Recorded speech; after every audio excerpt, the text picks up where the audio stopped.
Bago. Ito pala yung mga tiga na gagamitin.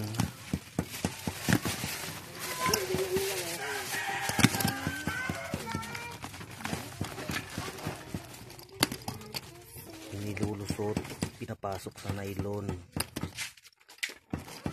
Ito yung nagpapalubog sa lambat.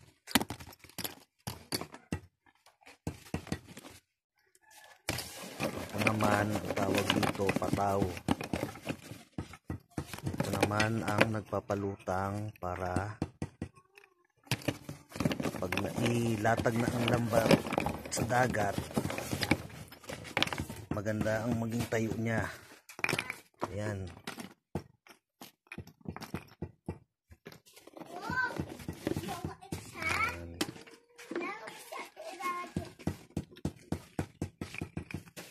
Magkano ba raming kailangan gamitin?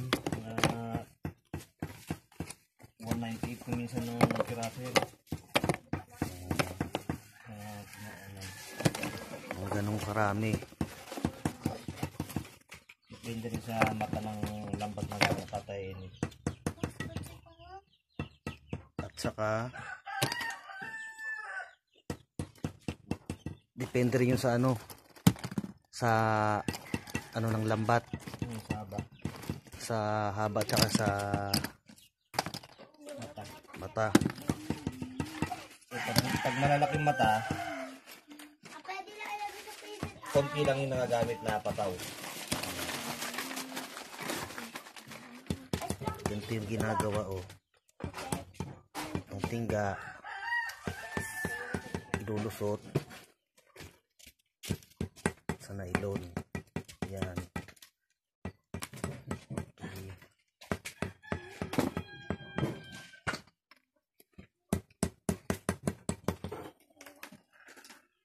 Nagkabit kami ng tingga ngayon sa aming lambat, mga kaman ng lambat.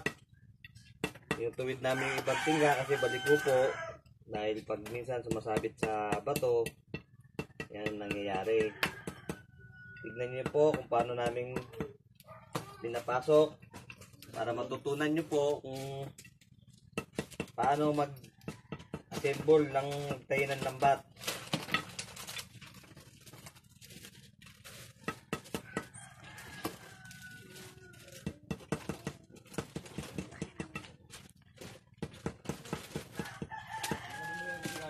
Kailangan ipasok mga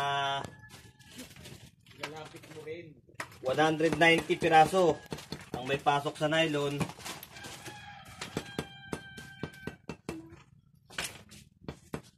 Pero hindi pa hindi pa talaga fix yan na saktong finish na kasi hindi pa tayo nakatahinan ng pataw. Nag-assemble pa lang kami ng ng tingga.